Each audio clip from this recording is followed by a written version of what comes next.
പണ്ട് വിജയനഗര സാമ്രാജ്യത്തിൽ മോഷണവും കൊള്ളയും അളവിലധികമായിരുന്നു.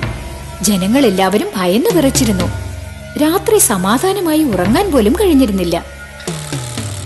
കൃഷ്ണദേവരായ മഹാരാജാവ് ഇതിനെക്കുറിച്ച് വളരെയധികം വ്യാകുലനായി. തന്റെ ഭടന്മാരോട് രാത്രിയും പകലും ജാഗരൂകരായിരിക്കാൻ പറഞ്ഞിട്ടും മോഷണം നടന്നുകൊണ്ടേയിരുന്നു. ദിവസവും രാജസദസ്സിൽ പ്രജകൾ ഇതിനെക്കുറിച്ച് പരാതി പറഞ്ഞുകൊണ്ടേയിരുന്നു. ഇതിനെന്താണ് ഒരു പരിഹാരമെന്നറിയാതെ മഹാരാജാവ് വല്ലാതെ അസ്വസ്ഥനായി. ഈ പ്രശ്നത്തിനൊരു പരിഹാരം കണ്ടെത്താൻ ഒരു മന്ത്രിക്കും അറിയില്ലായിരുന്നു.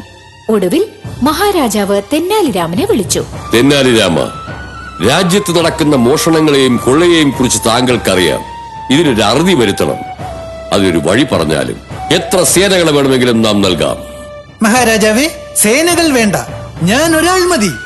ഒരാഴ്ചക്കുള്ളിൽ കള്ളന്മാരെ പിടിച്ച് ഇവിടെ കൊണ്ടുവന്ന് നിർത്താം. ഇങ്ങനെ പറഞ്ഞിട്ട് തെന്നാലിരാമൻ രാജസദസ്സിൽ നിന്ന് പുറപ്പെട്ടപ്പോൾ മന്ത്രിമാരെല്ലാവരും പൊട്ടിച്ചിരിച്ചു.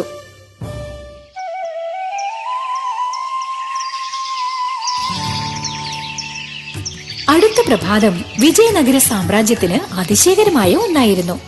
ഇതെന്തൊരു അതിശയമാണോ! നമ്മുടെ അയൽപക്കത്ത് താമസിക്കുന്ന ആ ആഭരണ കടക്കാരനില്ലേ, അയാളുടെ ഗുരുവിൽ നിന്ന് ഒരു അത്ഭുത മന്ത്രം പഠിച്ചോണ്ട് വന്നിട്ടുണ്ടെന്ന്. അയാൾ പറയുകയാ, അത് പറഞ്ഞിട്ട് കിടന്നാല് അയാളുടെ പണപ്പെട്ടി തുറന്നു വെച്ചിട്ട് ധൈര്യമായിട്ട് കിടന്നുറങ്ങാമെന്ന്. അത് സത്യമാണെങ്കിൽ നമുക്കും ആ മന്ത്രം ഒന്ന് പഠിക്കണമല്ലോടോ. കൈവശമുള്ള അല്ലറ ചില്ലറ സാധനങ്ങളെങ്കിലും സൂക്ഷിക്കാമല്ലോ. എങ്ങനെ? അന്ന് ആഭരണ വ്യാപാരി ഉറങ്ങാൻ പോകുന്നതിന് മുൻപ് കൈകൂപ്പിക്കൊണ്ട് ഒരു മന്ത്രം ഉച്ചരിച്ചു. പിന്നീട് തന്റെ വലിയ പണപ്പെട്ടി തുറന്നു വെച്ചിട്ട് കിടന്നുറങ്ങി. അയാൾ കൂർക്കം വലിച്ചുറങ്ങുന്ന സമയത്ത് 2 കള്ളന്മാർ പതുങ്ങി പതുങ്ങി അയാളുടെ വീട്ടിൽ കടന്നു.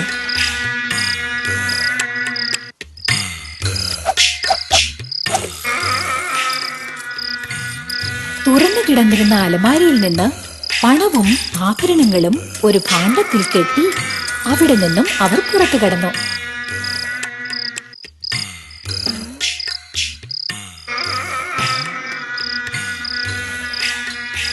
പിന്നീട് അടുത്തു തന്നെ ഉണ്ടായിരുന്ന മുൻ മന്ത്രിയുടെ വീട്ടിനുള്ളിൽ പ്രവേശിച്ചു. ആഭരണ വ്യാപാരി ഉണർന്നു നോക്കിയപ്പോൾ തന്റെ ഖജനാവ് കൊള്ളയടിക്കപ്പെട്ടു എന്ന സത്യം മനസ്സിലായി. എന്തൊരു മണ്ടത്തരം! രാജ്യത്ത് ഇത്രത്തോളം മോഷണം നടക്കുന്നു എന്നറിഞ്ഞിട്ടും എന്തിനാണ് ഈ ആഭരണ വ്യാപാരി ഖജനാവ് തുറന്നു വച്ചിട്ട് കിടന്നുറങ്ങിയത്?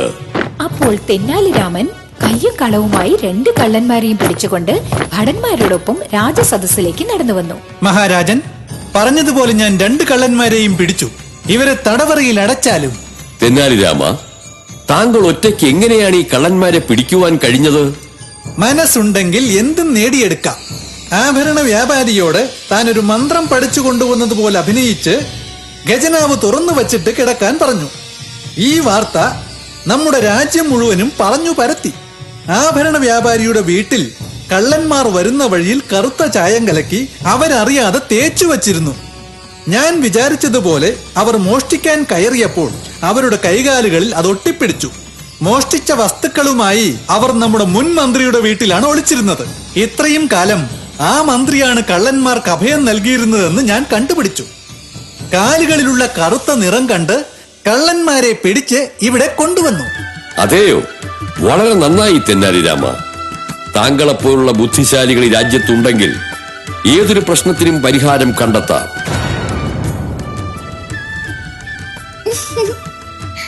എന്താ കൂട്ടുകാരെ, തെന്നാലിരാമൻ ആഭരണ വ്യാപാരിയെ കൊണ്ട് കള്ളം പറയിപ്പിച്ചാലും അത് കള്ളന്മാരെ പിടിക്കാനായിരുന്നില്ലേ? ഇതിൽ നിന്ന് നിങ്ങൾ എന്താണ് പഠിച്ചത്? ഒരു നല്ല കാര്യം നടക്കാനായി ഒരു ചെറിയ നുണ പറയുന്നതിൽ യാതൊരു തെറ്റുമില്ല.